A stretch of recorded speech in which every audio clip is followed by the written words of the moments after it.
It is all about how many at-bats you get to actually go viral or have a good video on social media. And people say to me all the time, well, how, I don't know if something's gonna, if it'll be good or not. Like, what if the fans don't like it? What if it's not a good video? What if my friends don't like it? Here's the truth about social media nowadays. If it's not a good video, no one's gonna see it. It's gonna get 0 views. So why not post as much as humanly possible and let the algorithm dictate what's actually good and what's actually bad?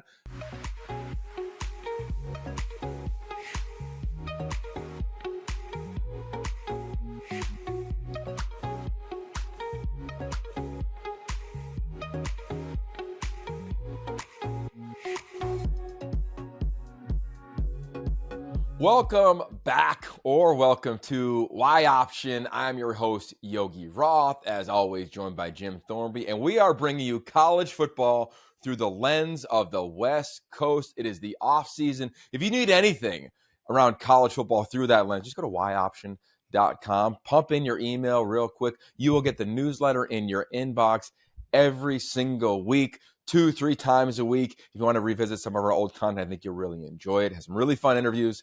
Kalen DeBoer recently, Mark Sanchez, Dylan Gabriel recently. We'll be talking about the draft, post-combine, a lot of fun content over the course of the next couple of weeks. In fact, I'll be at USC's Pro Day next week. Oh my gosh, that is happening, Jim. Our 9-year-old is turning 10, which is happening. That freaks me out as well. So there's a lot going on. Today's guest, though, he's got more going on than maybe any of us, and both of us each have 2 kids. It's Adam Breneman, Breneman Media. He does a little bit of everything, and I think he does a lot of it at a really high level. He's a broadcaster with CBS Sports last year, calling games with the Big Ten Network, doing content. He's got his own podcast, Next Up, with Adam Breneman, partnered with Front Office Sports. He's got a real estate company. He's got a media company. He understands content as well as anybody in the college football game.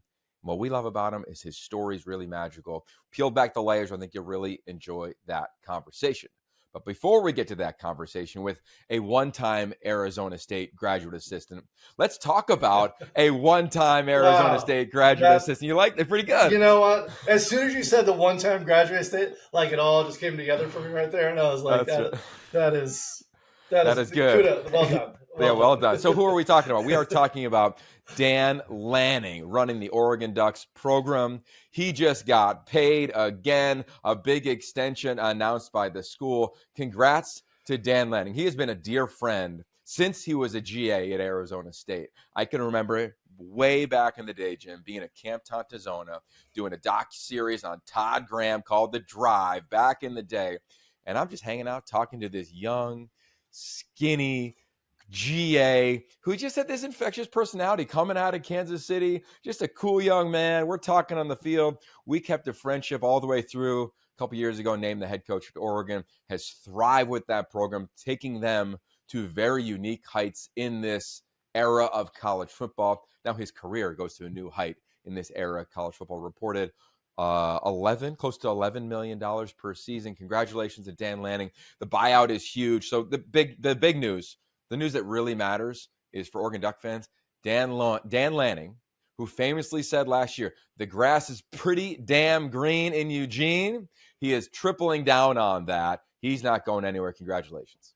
Yeah, it's pretty cool. I mean, he's now one of the highest paid coaches in all of college football, and deservedly so. Even though he's still, I mean, it's crazy to think that he's still a very young head coach. He's 35-6 in his 3 seasons at Oregon, which is mind-blowing enough. That's tied for the second most wins by a head coach in their first 3 seasons as a head coach. The only person that ever had more wins in their first 3 seasons as a head coach was Lincoln Riley in his first 3 years there at Oklahoma. He's tied with Chris Peterson when his first 3 years at Boise, Larry Coker at Miami, Bob Pruitt at Marshall. You look at the landscape of all of college football in these last 3 years. Only Georgia, Ohio State, and Michigan won more games than Oregon did in that span. So that just tells you where he's at. All 6 of the, I mentioned 35-6. All 6 of those losses were to teams that were ranked. 4 of those 6 were to teams that were ranked in the top 7. So, if when they're playing against teams that they should beat, they do. That's, to me, that's always a sign of a good thing. 4-4 against top 10 teams over those 3 seasons. I mean, it's hard to do better than that. Won a Big Ten championship the first year. He's got the Heisman winners, Heisman finalists the last 2 years at quarterback. it's pretty impressive what he's done. And it's funny because, I mean, obviously you have that connection with him back to those Arizona State days. I can remember like the first time really getting to meet him was, not long after he got hired with Oregon, and we were at the Pac-12 and doing coaches meetings. And this is before, I think before even his first like spring ball. And like we would be taught, or maybe it was right around, right in that around that time line. And like it was when we were all talking about like, okay, the Pac-12 is going to go from the North and the South divisions to the one division and stuff like that. So that kind of puts the time frame on it. But like we have those meetings, and then you and I went to the draft that year to go talk to Kayvon Thibodeau, among others. Drake London was also in that among that first rounders. But you talked to some of the Georgia kids that were getting drafted that first round, and they couldn't. I mean, they were all raving about Dan all Lanning. defensive players, all defensive. All those dudes. I think they're all for the Eagles. They're all in the Eagles now, but it was just funny because like thinking of that time and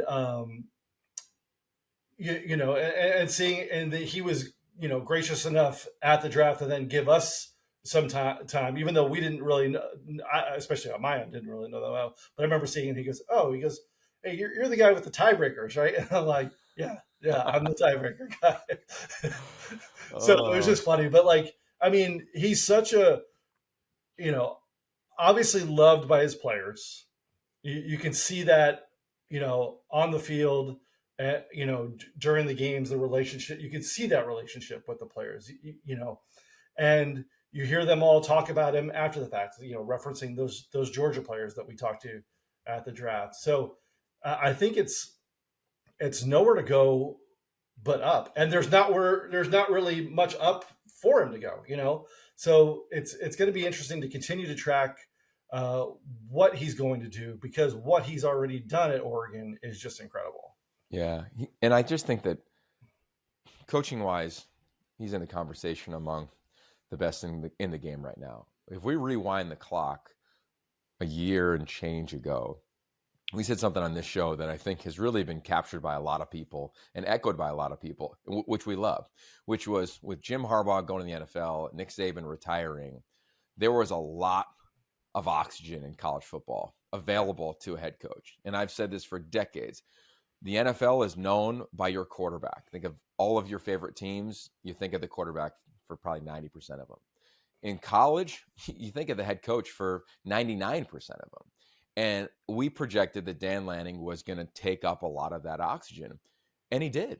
And he didn't do it in a way where he was trying to bulldoze his way in. He was just him. And I think for a lot of people outside of probably the West Coast think that, put anybody at Oregon. And you've got Phil Knight, you've got the brand of Nike, and you're just going to win.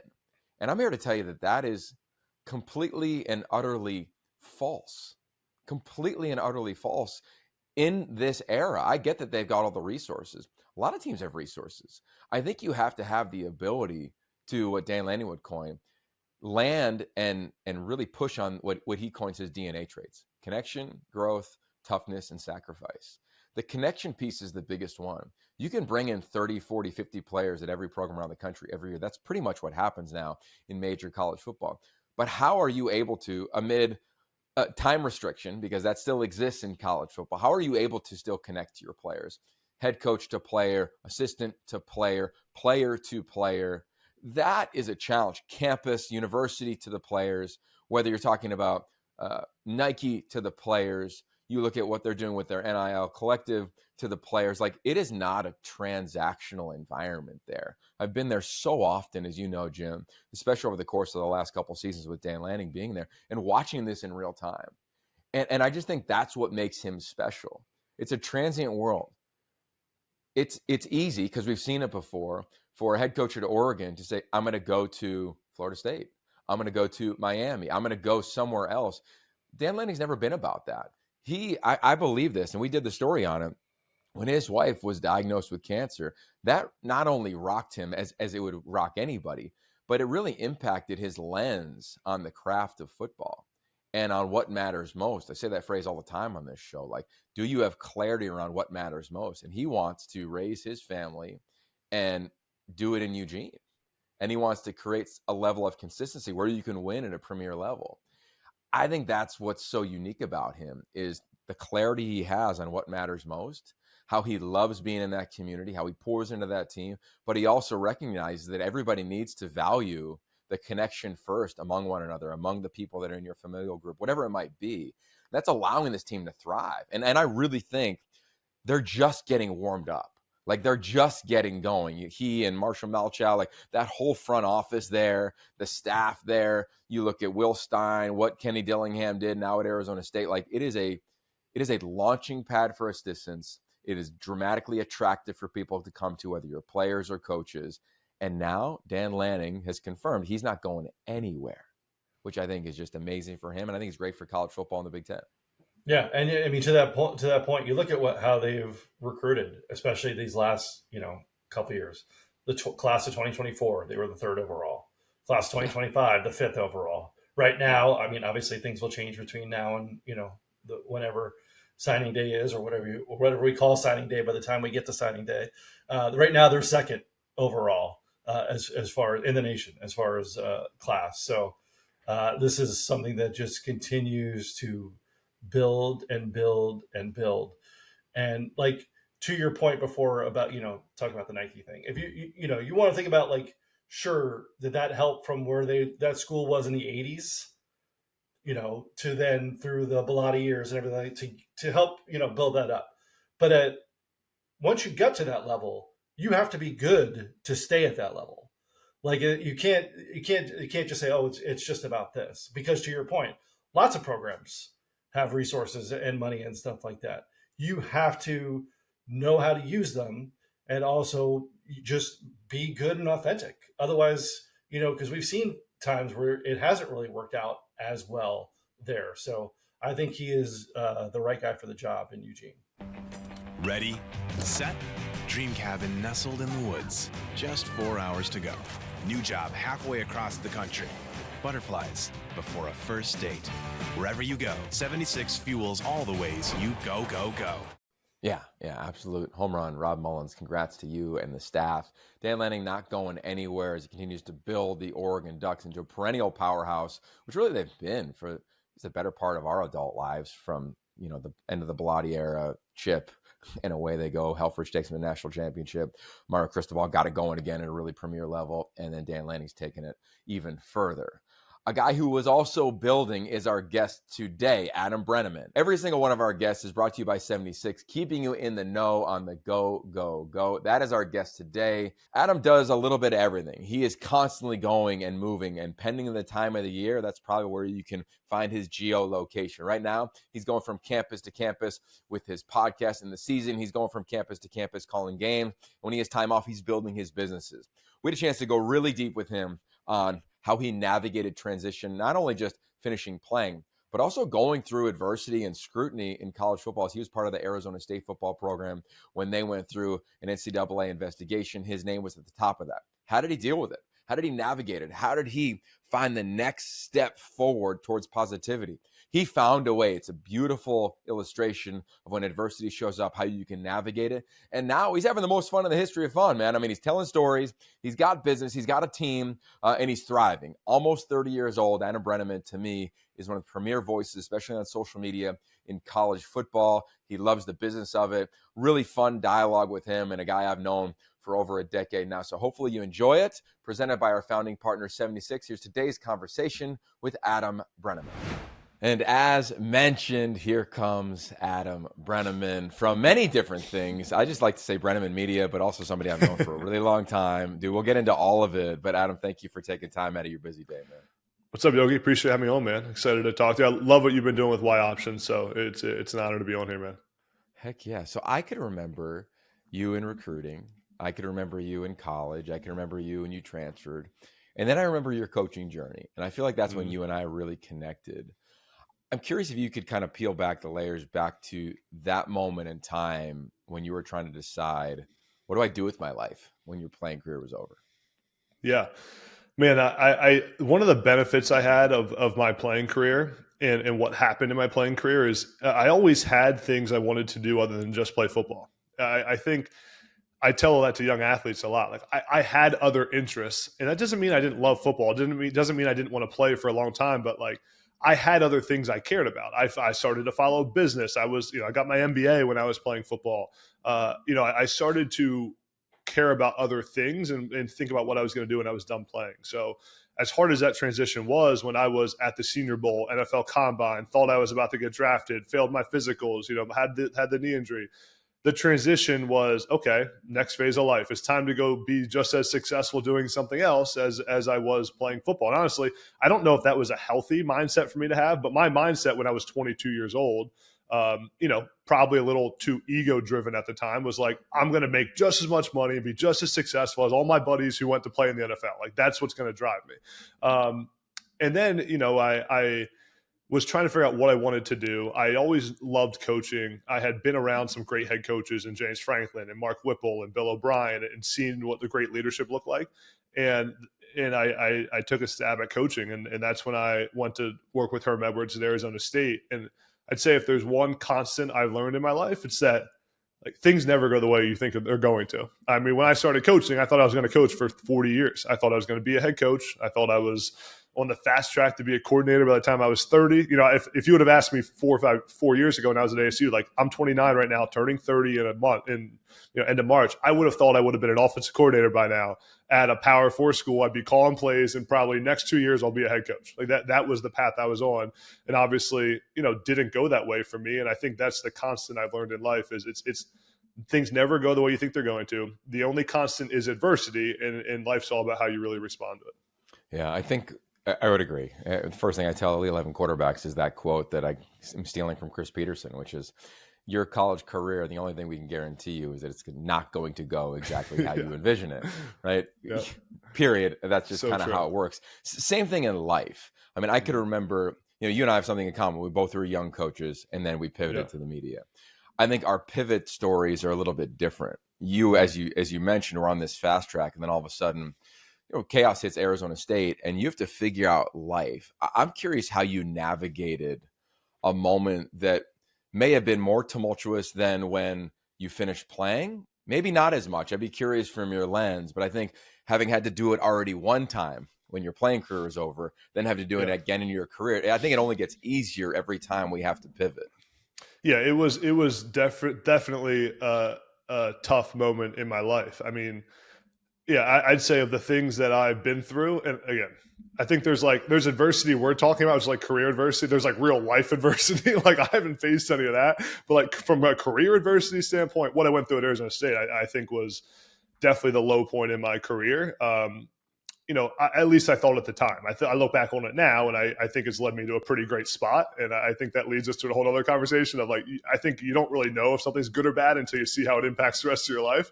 But at that point, man, I mean, like, here's the reality. It's that I was in the middle of a scandal very publicly. My name was in the media a lot, coming from a person who, like you said, was on the fast track. All the articles I'm used to reading were all positive, right? All the time. Amazing stories. My family's used to like sharing newspaper clips of me. And now the articles aren't good. And that was a very public situation. My name was involved in it for a year plus. And at that point too, I had to navigate, like, do I want to keep coaching? And I had opportunities, right? Like there were multiple schools that when that happened, I had opportunities to go to the NFL, to continue coaching, to do things. But again, a lot of the issue became, hey, we want to hire you as our coach, but it would get nixed because my name was just in the press for negative reasons about Arizona State, and that the investigation was still going on. And obviously, a lot came of that. That was more than just me and my name in it as time went on. But for a while that was tough.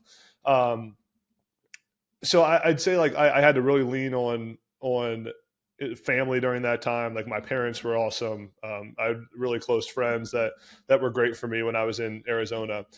But it was all about like, what do I want to do next? And my pivot to media from that standpoint was I had seen people that I respected in media, you being one of them at the time. And I had seen kind of this, like the trend of social media was starting to take off, the TikTokification of the world, like where like TikTok and Instagram and all this content was coming to fruition. I remember seeing what Jordan Palmer was doing on TikTok, posting videos. And I was like, man, I think I could do that. Like at this point, I'm 25 years old. I was a 5-star recruit. I was an All-American at 2 different schools. I went through the NFL draft process. I was the youngest coach in the country as the tight ends coach. And like, yeah, a lot of things didn't go the way I wanted to, but I also lived a dream, and I have all this experience and perspective on the game of football that I could take to the content and media world. And that's when I kind of like went all in on it and just dove full in on content, like creating videos myself. And it's led to a bunch of different things. And from that point, everything I do now, I feel like always stems from the content. Like it always comes from videos, social media content, and that pivot I made at the end of that kind of journey at Arizona State. Yeah, I want to follow up on that, but I want to go back for a second. I wrote a book called 5-Star QB that you're probably aware of, and it was fun because I interviewed over 50 quarterbacks, like 50 5-star quarterbacks, big time recruits, just like yourself, just a different position. So Christian Hackenberg is in the book. I know he's a dear friend of yours, and it's a great episode that you have on Next Up, your podcast. With that said, every time, I'm talking from Ryan Paralleau from way back in the day to Christian to current guys now, like you name the player that I talk to. And there's a common question that I've asked every 5-star quarterback. You were a 5-star recruit, just as you referenced earlier. And it all has to do with like how they came out of their adversity. A lot of them were living in their parents' home. I talked to one huge recruit who's now a huge personality in college football who was in a basement for over a month and had really dark thoughts. Some quarterbacks I interviewed would tell me the story they went through, but were like, don't write about it. I can't write about it. Some were like, I don't even want to go there, Yogi. I can't even relive that experience. I'm curious for you, when you think back to that time when your name went from being in the bright lights for a positive reason to being in lights for a reason that you really couldn't even comment on, what that was like and how you eventually emerged and maybe where you were as you did. Yeah, it's a great question. I feel like in that moment, you kind of have a couple choices. And I think there's a lot of things that I haven't done well or haven't done right in my life. If there's one thing I feel like I can be very proud of, I do feel like I have chosen in moments of adversity and when things haven't gone well to try to find an opportunity and find positivity in it. Where like I feel like in that moment, I kind of refuse to let that situation dictate what my next few years were going to look like. And I think there was almost like a point where I wanted to, like, it was kind of ballsy at the time, right? Like I resigned, but essentially fired from Arizona State. All that had gone on, and like the next a few months later, I'm like making TikTok videos saying I was a former D1 coach. Like I'm like putting it out. I'm like almost in your face about my coaching career and like using it to my advantage in media. So I think that, listen, there was a point where I definitely like mentally, I remember being on a plane ride when I was under paid administrative leave, as our whole coaching staff was at one point. I remember seeing some other coaches that were similar in age to me, who we were kind of peers, getting promoted to like new jobs. To like, I remember Rashad Samples, who's now at Oregon, is a great coach. I remember seeing him get promoted. We're the same age, kind of. We're both on the fast track in coaching, and him getting promoted to like offensive coordinator, and me like on paid leave. I remember like almost like I literally like tearing up on a plane. Like, how did I get to this point? Like, where now I don't know what my future looks like. But I think I allowed myself a little bit of time to live in that, but, kind of flipped it around pretty quickly and viewed it as an opportunity to go all in on something else. It doesn't mean that I didn't have feelings about it or it wasn't hurt, but I do feel like I turned it into a positive as fast as I could. One of my favorite quotes is along the lines of like, some people define themselves by what happens to them. And then some people define themselves as what they make happen. And I feel like from that standpoint, like when that happened, I made something else happen because, that was at that point, that's really the only choice you have. Like it's either you dwell in the past and what happened, or you create your own future. And that's what I decided to do. And I think it's obviously paid off for me from that standpoint. And I obviously had a lot of support from like my parents and everyone kind of encouraging me to go create my own path from there. There were some challenging times, but I'm definitely proud of how I handled that situation and how I looking back on it now, turned a situation that at the time felt really negative into a positive in my life. Yeah, I can remember having kind of off the record conversations with you, and it always felt like you had the right people around you. You know, you often talked about your family. I can remember sitting down for a cup of coffee with you in Arizona, talking about life and the ideas in broadcasting. And I just feel like you always had what I coin like an optimistic lens, because at the core of optimism is resilience. And I think it's very easy to be optimistic and in the lens of something great is about to happen next, or something, positive will come from this. It's easy to say that when things are going well. It's hard to say that when things are challenging, and it's easy to be a pessimist. So I love that about you. And I think that's a kindred spirit element that you and I have around being optimists. So with that said, now you do a lot. Like I look at your website and then I look at the podcast, I look at the College Sports Company. I mean, on and on and on. Like it's amazing. Check it out at brenemanmedia.com. You got a lot going on. And I could remember being similar age early on in my career in media. And let's just coin it generally as Hollywood or executives in media trying to put me in a lane. And I remember always not feeling great about that. I'm curious for you how you've navigated that, because you do call games, right? You call games for CBS Sports all season. You call the game with Big Ten Network. Like you do contract work with Big Ten. You're doing social media for places. You're going to call 7-on-7 games coming up here on NFL Network. And you've got a real estate company, let alone other things that I'm noticing. So how do you present your position on the world right now with all the things that you have your hands in? Yeah, it's another great question. One thing I know about myself is I do like to do multiple different things. And I think that's like partial self-awareness. And like people say to me all the time, well, if you just focus on being a broadcaster, like maybe you'd be the best broadcaster of all time. But like, is that what would make me the most happy? I don't think so. Like I like doing multiple different things. I definitely have always, I mentioned business in the beginning. I've always have had like an entrepreneurial business mindset of like everything I've done. I've kind of like, even my media career, my like personal content, I've like set it up as really its own like business in its own. Cause I want to see what the bottom line is and the profit and loss and the net income, and I've always had that kind of like business mindset. Probably comes from, my dad is a businessman. Like I went to business school in college. I've always viewed it from that perspective. I think because of my content, I've had a lot of opportunities come up. I get pitched all the time on business ideas and brand deals and, this and that. And you mentioned the real estate, like investing in different things now that it's been relatively successful. And I enjoy all that stuff. I really do. I think at the core of it, it all comes back to the content. Like without the content engine, nothing else is a reality. Nothing else matters. I'm not valuable from a business standpoint to many brands if I don't have the content engine behind it. So I think like everything revolves around that. I really view it as like a flywheel. You mentioned like the College Sports Company. I have a company I started with my brother called Arvello Media. I have, my own personal media brand. You mentioned the broadcasting.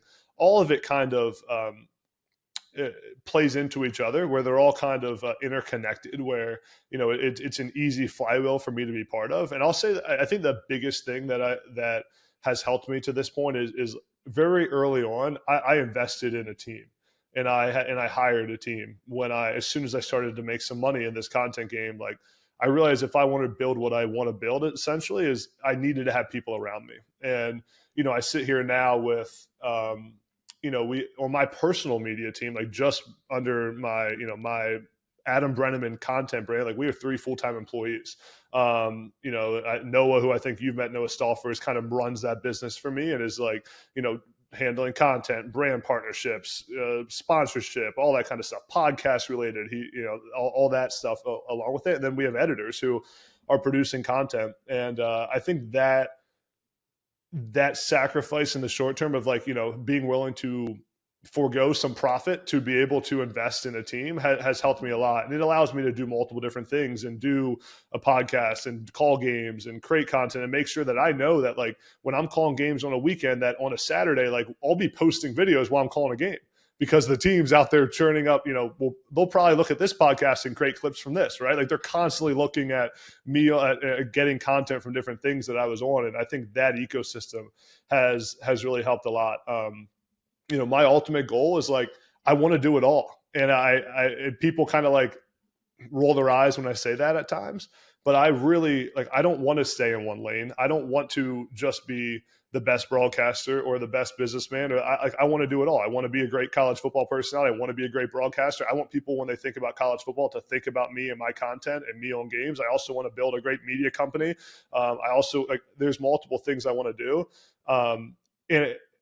And I think that just knowing what makes me happy and what my real mission is in life is what kind of gives me the flexibility and the freedom to do that. Because a lot of times people do say, like, you got to be the niche. And another great quote I love, like Gary Vaynerchuk says, like, you are the niche. You don't need to pick a niche. It's you. Like, Gary Vaynerchuk is the wine guy who talks about business and talks about positivity, who started you can become the niche yourself based on what you want to do. Like, Yogi, you've crafted a pretty unique niche where, like, with the, how great is ball and the positivity angle in college football, like, that's different. You're not just the college football guy. Like, you have documentaries and like that's your niche, and you didn't have to fit into that. I think that's powerful. And I think too many young people at times like try to fit into something because they think that's what will make them the most successful, when it may not be what makes them the most happy. Yeah. I agree. I've always said, when people ask me, what do you want to do? I've always said, I want to live a full life. Yeah. Kind of period, and that includes now, like when I was your age.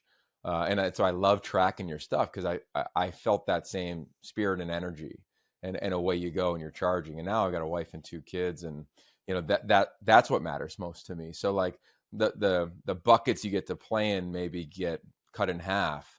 But there's another bucket that's just so full you can't even comprehend, like, how fun it is to wrestle with a 4-year-old and a 10-year-old, and then come and do this podcast 15 minutes later. It's just a different experience. To that point, I do think that you can offer really cool guidance, because a lot of young coaches, young media people listen to this and use it. You would imagine, because I bet we get the same text messages or same conversations with coaches that are thinking about maybe doing media.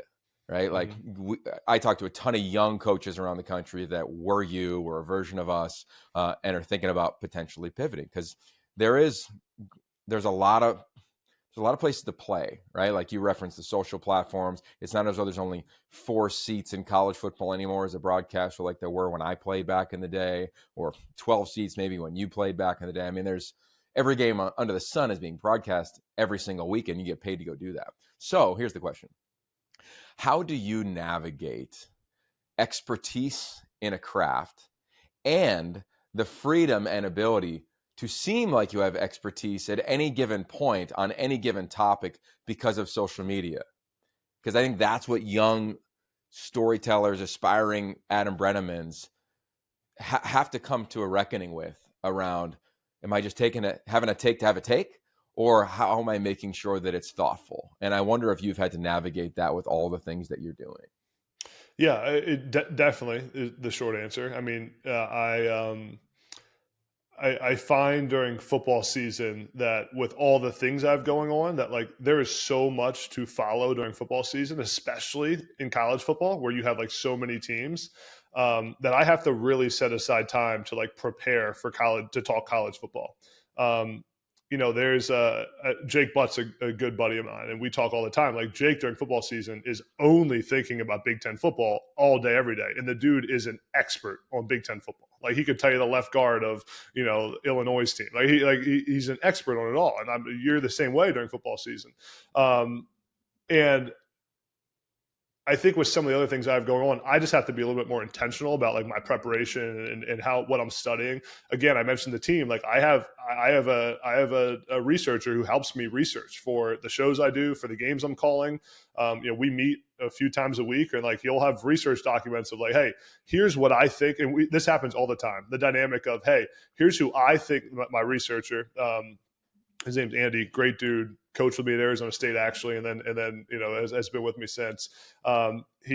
He'll say like, hey, here's who I think will win this game, and will tell me all the reasons why, and then we go back and forth, and like sometimes I change my mind because of what he presented to me, right? But sometimes I make my own take, sometimes I play off his. Like, we go through that all the time, and then when I'm calling a game, like He'll give me what he thinks the themes of the game are. He'll give me what he thinks, I should be hitting in the open or hitting as during the first couple drives. And then, I'll adjust from there. So I think that like being intentional about that has helped a lot. I've definitely learned a lot about how to prepare for games and calling games.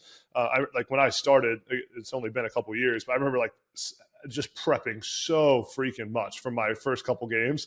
Like, I knew like who the backup punter was like on the team, like I memorized all their names.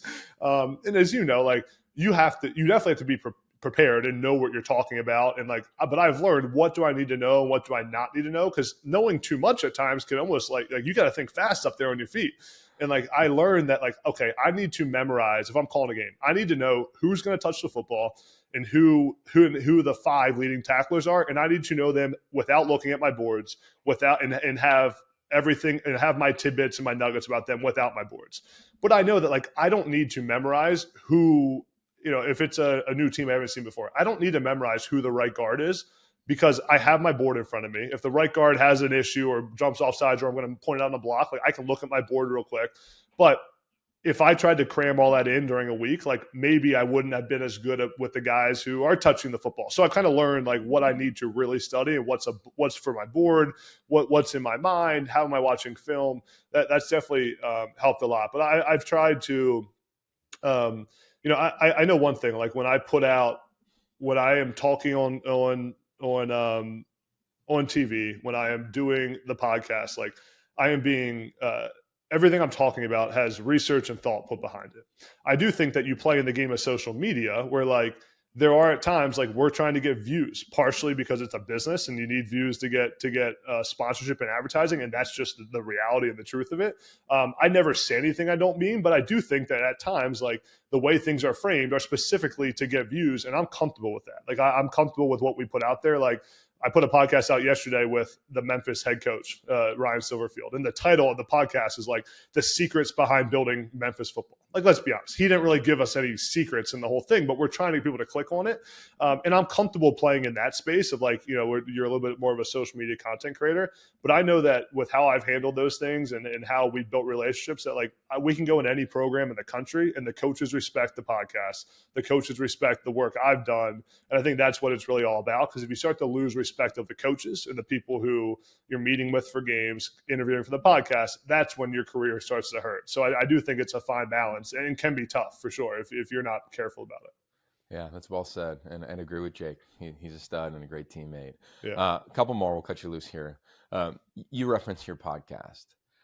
I listen to what I love about the shows with head coaches is that as I was getting ready to call a Maryland game last year, I landed DC and I got you and Mike Loxley on as I'm driving to the facility. Like there's something cool about that I love going back to, right? Kurt Signetti, I could just kind of remember the ones I listened to last season just in advance of games. They're really fun. You've obviously started again here in this next season. You've dropped a couple already. I believe that every person in the media's job, let alone any human on planet Earth, is to get to know your voice and then begin to gain mastery around it. With that said, for you, I'm curious about your style in which you interview these coaches and how you've developed that, and if you could describe it. Yeah, so it's a good question. The podcast for me is an opportunity to bring fans and college football fans conversations that it's hard to find anywhere else. Like that's always my perspective going into it. I think in the beginning it was challenging. I mean, these coaches, man, like it is not easy to get them to sit down for a long period of time, talk about their career, adversity, some of the negative things that have gone on in their career, and have them be open to doing it. I think that was a challenge early on. But I definitely was very intentional with who I had on in the beginning because they were coaches that I knew.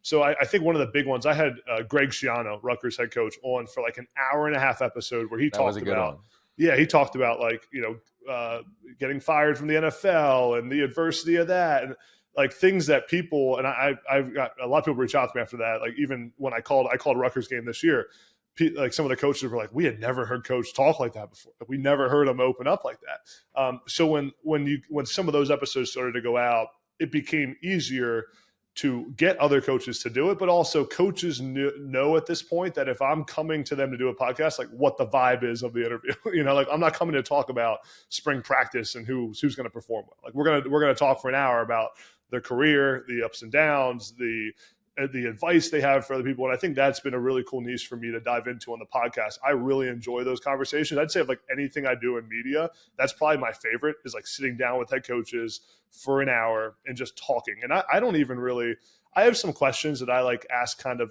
every coach, but I really don't prepare that much for those because I want it to kind of flow where I can kind of, take things one way or another, depending on how they answer it. I sometimes feel like if you prepare too much for an interview, like you can't react. You're always thinking about your next question. But that's been really cool. That's been a fun experience for me on the interview, the podcast. And it's definitely from a content standpoint, it's the content that gets the most views, the content that does the best on social media. And I've noticed whenever, and I'm sure it happens to you, like whenever I'm in public and around the college football thing, like people come up and say things and college kids, social media, people from social media. And the thing most people lead with is like, hey, I've seen your podcast, or I love your podcast. And I that always reminds me that like, that's the content that is the most unique and I think the most valuable for the audience. And that's why traveling around to do that is not always easy, man. There's like times where I'm flying into Memphis and like I fly there and back in the same day sometimes. I'm like, man, this is a brutal travel day. But, to have a week plus long of content that is pretty unique, I think is a differentiator. And it's why I've invested in it. Yeah, it's been enjoyable to track, man, and inspiring to watch as well.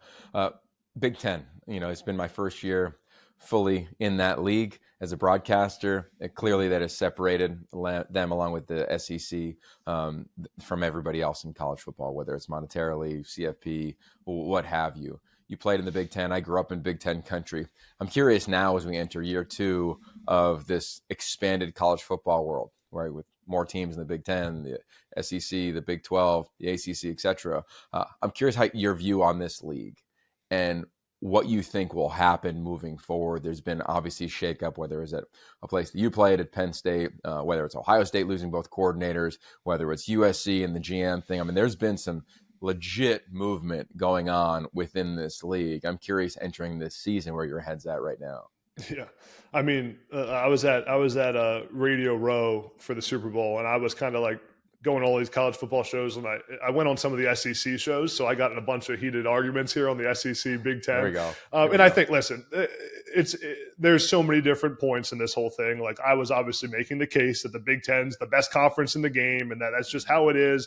And you look at the top of the conference, especially last season, like that's the truth. Like you got Penn State, you got Ohio State, you got Indiana, like you got these premier programs in college football that were at the very, very top. Oregon, obviously, and I think the SEC's argument is the middle and the depth, which is fair. Like the middle and the depth in the SEC is better than the Big Ten is right now. But the product the Big Ten's putting out there is really good. And I think too, you think about teams like I still think USC was a good team last season. USC had a good roster and a good team that lost a bunch of close games. You remember that the Penn State USC game? I mean, if Penn State doesn't convert 2 4th downs in a row, it's a completely different season for USC and for Penn State. And then Penn State takes the game to overtime, kicks the field goal to win the game, or kicks the field goal to go to overtime. I forget how it played out there at the end. But, I mean, the Big Ten is a deep conference. I think the great thing, too, is you have those programs like a USC, like a Washington with Jed Fish that are going to get back to the premier and the elite programs in college football. USC's number 1 recruiting class in the country right now. I mean, Lincoln Riley is going to win at USC. I fully believe that. And when that happens, I mean, it will be even more top heavy at the top of the conference. So I will say this. I do think that conference realignment's far from over. I don't think it's going to stop anytime soon. This isn't from an inside source. It's from nothing. It's just my feeling and my expectation, knowing the media landscape. I think the Big Ten's not done. I think the SEC is not done. I think this will continue to consolidate, and the nationalization of college football will only continue. I think I've had a couple ADs and commissioners on my podcast as well, and like the one message is like no one's safe right now. Yeah. Everyone's looking over their shoulder constantly to see who's poaching who from what conference. So I think this thing's far from over. I love that. And it speaks to your partnership with Front Office Sports with your podcast, which is great. So the business acumen continues to shine through for you, man. Congrats on that. All right. So before we let you go, you are an expert in all things content and social media. You do a lot, as we referenced throughout this conversation. I'm curious if you can give us like the best Adam Breneman social media take right now on college football that we could clip out right here and we could just post on social, because this is what an expert in social and college football content can provide. So the floor is yours. It could be what's next for you, why that is important to you, or even what you think about the craft in the game. Yeah, so I'm trying to think of which way I want to go down with this. I'll say, if you're looking for expert advice takes on social media, or how to handle social media, I will say number one, like the most important thing in the social media game is just quantity of content. Like I'm a big believer in that. It is all about how many at bats you get to actually go viral or have a good video on social media. And people say to me all the time, well, I don't know if something's gonna if it'll be good or not. Like what if the fans don't like it? What if it's not a good video? What if my friends don't like it? Here's the truth about social media nowadays. If it's not a good video, no one's gonna see it. It's gonna get 0 views. So why not post as much as humanly possible and let the algorithm dictate what's actually good and what's actually bad? And I always say, like, the videos that do the very best for me are ones that I don't expect to do very well. I may post it and say, I can never predict, like, oh, this video is going to go viral. I thought that the trailer we put out for a podcast a few weeks ago was going to go viral. It gets like 2,000 views. I'm like, what's going on here? Where like the video I didn't think was great, gets 500,000 views. So to me, it's all about, it's a game of at bats, how much volume you can put out, and then it dictates from there, because you kind of give the algorithm a chance to decide what's good and what's not. And I almost think, like, if you try to predict what's going to be good, it's almost like, like I say this to our team all the time, like, who are we to think that we're smarter than the algorithm? Like, the algorithm knows what people want to see, not us. Like, we don't know what people really want to see. So I would say that's my biggest take on social media right now. And I get asked it all the time. People are like, how do you do content? What's the game look like? I just think it's quantity of content. And then I also think that tied in with like where AI is going in the content game, the quantity will become even more important because there's more and more quantity out there. But I do think it will become more and more of a game of skill on that quantity. Like, you have to be good at it eventually, because there's going to be so much AI content out there that, like, the people who are authentic, doing real shows like this one, the people who actually invest in their content, do high-end productions, have the good setup, have the good audio, will prevail over some of the AI content that goes out there. Yeah, amen. All right, so what's next for you, man, real quick? Yeah, I mean, this offseason is all about the podcast and doing more and more interviews. You mentioned some of the business stuff. Just, a lot of my time is focused on building the businesses I'm involved in from a media and content standpoint. The college sports company is really booming right now, and I'm involved in that a bunch with the schools we work with. And then, as it is for me the last couple of years, like, trying to figure out what the fall looks like from a TV standpoint. I worked with CBS last year, which was awesome. And CBS, I think, one of the premier networks in our sport. So, hoping to continue there and see what else is out there for me. So it's always just, listen, foot on the gas for me right now. I think you mentioned kind of, having a family and having kids. Like, I'm 29 right now. I have an amazing girlfriend, not yet married. But it's like, this is the build time for me, right? This is like, put the foot on the gas. There's, I certainly take some time off, but it's time to go. I think this is the building time, because that there is going to come a day where I want to have a family and want to have kids and don't want to be traveling to a random college on a Tuesday night and coming back Wednesday morning. Yeah, I hear you, man. There are seasons of life, and some are full of a sprint, and some are when you can kind of kick back. I know you're in a sprint right now. Appreciate you taking the time. And I just keep thinking back, Adam, to meeting you when you were a young coach, and you tracking in that, and our dialogue around potentially pivoting. And then when you did, the grace in which you did it, and the demeanor in which you attacked it. A lot of props to you. Thanks for the friendship and the dialogue, the advice and the content to all of us. And I'm sure I will find you at a media day sometime in the upcoming months. As college Yogi, I still remember that conversation, because you said to me about I was figuring out what I wanted to do, and you told me to, I forget the exact instruction you gave me, but it was like, write down what you actually want to accomplish, or what your actual goal is here, or something about. And I remember I did the exercise. I don't know if I completed it to the length you wanted me to, but I remember I remember you gave me something to do, and I did it, and it helped me pivot into the media world. So I've always admired you and your work. I think you've done a really good job, like, creating a niche in college football where your voice is different than the other ones that are out there. And I think you've done a really good job. Thanks, bro. Can't wait to pick your brain even more. There it is, Adam Breneman. Subscribe to all the things. They're all in the newsletter at yoption.com. Go check out his content, his newsletter. It'll all be there. Adam, thank you again for the time, man. Appreciate it, man. It's the Afterglow. Jim Thornby, Yogi Roth. That was Adam Breneman. First time as a guest at Y Option. As always, subscribe to yoption.com and our newsletter there. Also subscribe to us on YouTube where you can watch a lot of our conversations. Jim, I'm curious, your thoughts, your takeaway from our interview with Adam Breneman presented by our founding partner, 76. One of the things I definitely took away was from the end there. Got to be a volume scorer in this game. The more shots you take, the more points you're going to score. So continue to keep building the content and putting out the content on that level. But the one thing I thought was really interesting, and I think actually a detail he probably didn't even put into it, which I think even makes it more impactful. You talk about when he was going through everything at Arizona State. I mean, that was during the COVID time.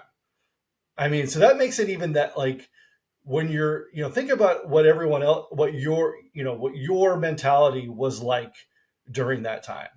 Now imagine that that is also going on, this other story is going on that is putting that much more, stress and everything else in your life. So I think that even lends an even, more context onto just kind of what he was going through at that time. So you just really impressive how he's been able to pivot from that into this world that he's in now.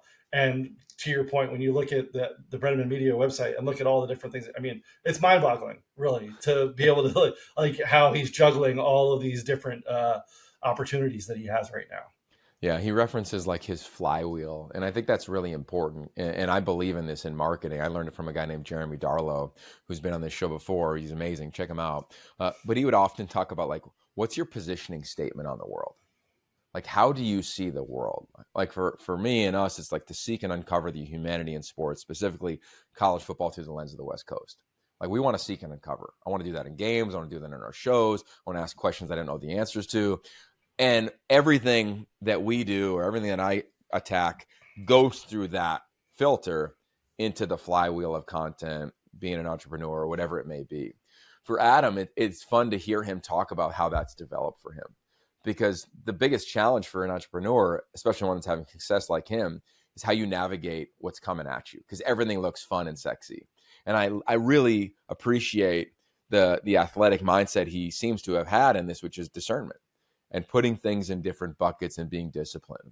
I think the other takeaway that I really had was when he started, he had the vision. I remember talking to him about it because, he was one of the younger coaches who was making a little bit of money. And he's like, I'm going to invest it back into my team. That was one of our first conversations. And he did that. And look at the front loading of that investment, what it's done for him now as he's continued to build out his business, his vision, his dreams. He said he wants to do it all. He is the niche versus fitting into a niche. And I think that's really cool advice for people of, go get in the game, get involved, but also take a minute to take a pause and take a little bit of a landscape view of what's going on around you and then build it appropriately. And don't be attached to an outcome. And I think we've watched him not be attached to an outcome. I think you track his content. It's found its lane now. And I love what he's doing. I think he's great for college football. We can all learn from him. Big props to him for coming on. And we'll make sure that we share all of the links to all the things that Jim referenced that he does in our newsletter. As we referenced, go to yoption.com, subscribe to our newsletter, right to your inbox, podcast, content, insight, you name it, it is there. We've got you covered.